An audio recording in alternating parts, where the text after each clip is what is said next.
Hello, welcome to Access. I'm just going to say it, Dave. We've played Shadow of the Tomb Raider. Yes, we have. Out of nowhere. I know. Very exciting. They've done like a whole different approach this time, where it's like, there's a Tomb Raider game. You can play it now. It's coming out in September. I mean, it's ridiculously exciting. We've got 5 very specific reasons why we are particularly excited about Shadow of the Tomb Raider, having played it for 45 minutes. Yes. So we've got a decent, sizable hands-on with the game. Yeah, absolutely.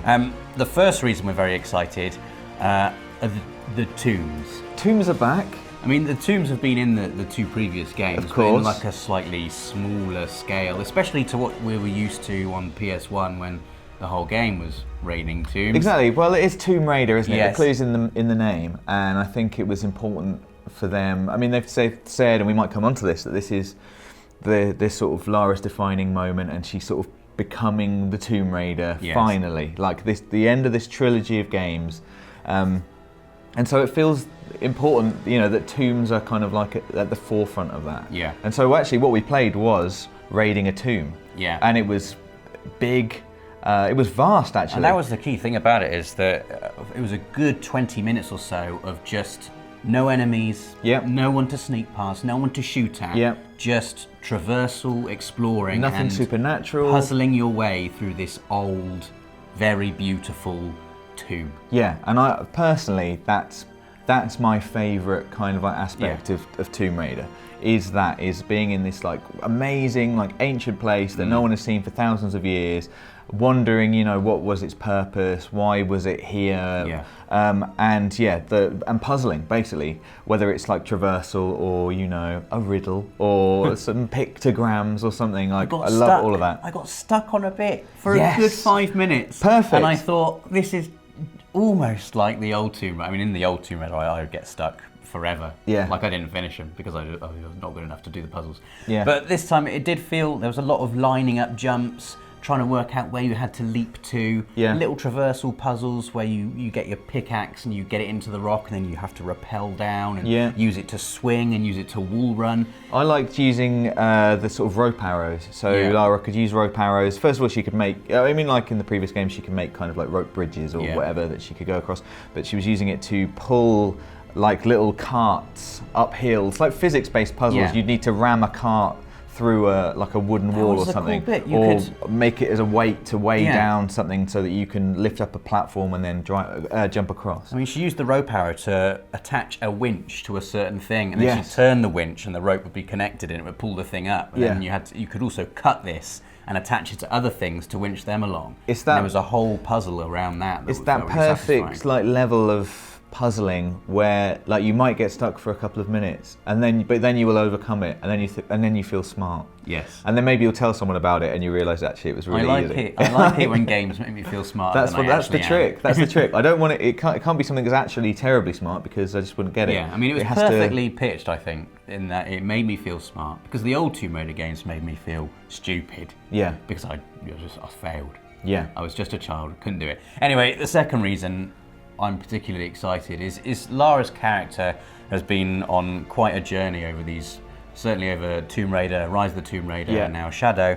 In Shadow of the Tomb Raider, without wanting to spoil any of the story elements we played, is not a perfect character. She's not this kind of clean heroine who's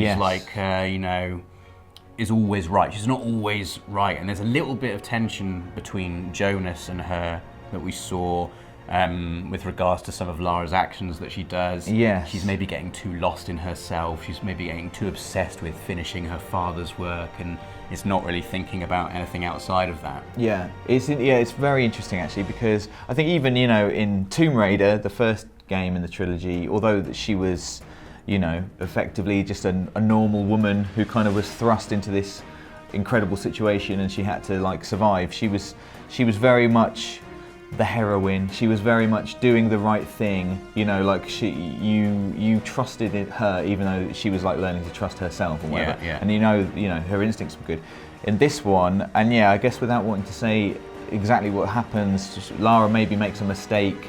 She sets some events into motion through that mistake. Yeah. And whilst in other ways she seems very sure of herself, yes, which we'll talk about, In this way, she's kind of not, and she's made this mistake. She's fallible, I guess. She's a human being, and although she's undoubtedly a good person, like she's fighting for good, she can make costly mistakes. She's fighting her inner demons as well. She is, yeah. Her shadows, Rob. Yes. Oh. And we'll go on to point number 3 now.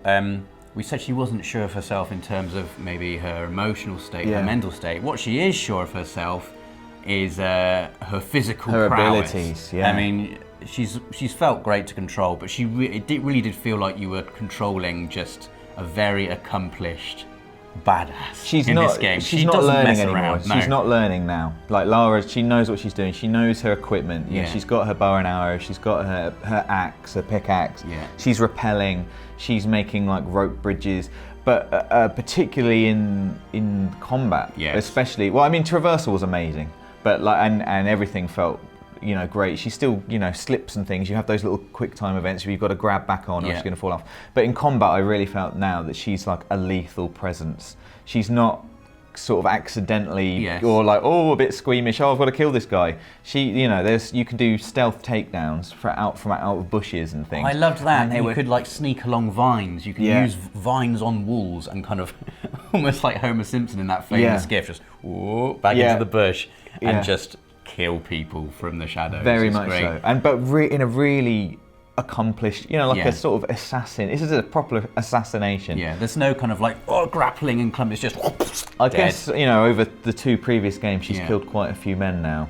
So she's really quite good at it. She's not squeamish about it anymore. I mean, I approach the combat scenarios, usually in games I feel a sense of dread whenever I come into a new area with loads of enemies. Yeah. But in this one I was like, you're all gonna die. Yeah, that's right. Just got my bow and arrow, just stealth headshot about 4 guys. And then even when stealth breaks down, you still feel like you've got the upper hand at all times. Yes. Come and get me. Here's my shotgun. And she's well armed. Yeah, exactly. Yeah. We had in this build that we played, and I'm assuming this is quite early in the game. It felt quite early in the game. Definitely. You know, she had a shotgun. She had a machine gun. She had a pistol. I think not dual pistols. I don't think. And she had a bow and arrow. Was it dual pistols? I didn't use the pistols if they had them. I just think used she the had shotgun, the machine gun, and the bow. Exactly, and she's got a bow and arrow, so she is armed to the teeth, yeah. And she's not afraid to use it. And it's interesting you should say there's a kind of an aside about her blending into the vines. We had a presentation with the developers who said that one of the kind of key things for this Tomb Raider is the jungle. They say is like a secondary character, you know. Yeah.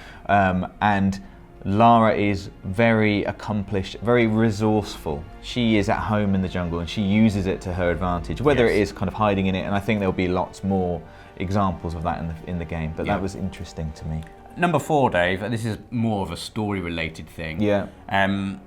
There's going to be, it hints that we're going to be battling a Mayan apocalypse. Yes. The logo of the game is of an eclipse. It is. A solar eclipse happening. I think it's all right to say that in our gameplay demo we did battle against a tsunami. If you can battle a tsunami, if we really just were succumbed to it. Basically, it's just, can you survive the tsunami? It was survive a tsunami, and you know, bearing in mind these other natural disasters which were kind of hinted at, it's fair to assume that we're going to be playing through some of those, and I think that's going to be like really exciting. And can I just say the water looked amazing. It did. There was a good amount of underwater as well. I completely forgot to mention that. There was amazing. So part of the tomb was underwater, and that was great. The fish down there was like a moray eel that kind of attacked Lara at one point. Attacked by a moray eel. Yeah. Yeah, it was kind of horrible. But also because of the tsunami, then like a part of this town was underwater, and that was like amazing. Like Lara having to desperately escape through like a shop like, how with like all its stuff floating. Yeah, and it's like a real sense of claustrophobia you feel. I used to get really stressed in the underwater levels in the old Tomb Raider games, and it brought back that kind of sense of desperation. The way Lara is just like hammering at this door to try and open it as her air is, you know, dwindling. Yes, exactly. Yeah. And it was just, you know, the way the water moved as well, just like a huge body of water flowing through this town. Yeah, like intimidating, powerful, really, really, really good. Fantastic to see from a technical standpoint. Oh, very much so. Yeah. Our last point, Dave, and this is more of a thing that they told us in the presentation. Yes. Lara is going to experience, we don't know what this is, but she's going to experience her defining moment in Shadow of the Tomb Raider. I guess this is the moment that we've been building up to over these 3 games. Exactly, and they spoke about this as in the kind of form of a trilogy, like these 3 games now making a trilogy, as opposed to just some sequels. You know, there's like been an arc that's been happening, and this is the last part of that arc. And I guess, although Lara's been becoming Tomb Raider throughout these games, I think this is the one where finally she is going to be Tomb Raider. And she's, as they said, she's going to have her defining moment. Now, what form that takes, we have no idea. Who knows?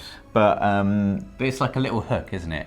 There's going to be a moment. Just knowing that there's going to be one single thing in this game. Well, that's very exciting, isn't it? Like, to just there's going to be that scene. I mean, maybe it's just her finding her pistols. I don't know. It could be anything. I mean, I found them at the end of the first game, Dave. I don't know where she's put them. Right. Well, she's not sure yet. She's not sure if she likes 2 or 1 because they are bulky. But she's going to have a defining moment. And they talked about Lara having to make a choice, whether this is linked, having to make a very important choice with ramifications for the future of humanity, basically. I would think those 2 things would probably be linked. But time will tell. But it's exciting. I think that's exciting to know that that's what this game's about. You know, like it's not just a Tomb Raider story. It's very much like a Lara Croft story. Like it's although she's going to be raiding tombs and there's a Maya apocalypse to face. Yes. The story is going to be about her finally becoming Tomb Raider and having that defining moment, whatever it means. I don't know what it means, but I liked it. And also, it's just a brilliant looking. Oh yeah, fantastic, slick, everything you would expect a Tomb Raider game to be. Yeah, we haven't even talked about how it looks really, have we? And it almost feels like we don't need to because it looks amazing. It's the natural progression from the previous 2 Tomb Raiders. It looks amazing. Yeah, but there we go. Those are our impressions from having a 45-minute hands-on with Shadow of the Tomb Raider. It's coming out in September. September's looking like quite an exciting month, isn't it? Yes, it certainly is. So let us know in the comments what you think of Shadow of the Tomb Raider. Are you excited to play it? Obviously, you're excited to play it. How are you going to cope with all these games in September? What are you going to be playing? We need strategies now. Just book the whole month off if you can. And do stay with us because we've got loads more coming up from the world of PlayStation.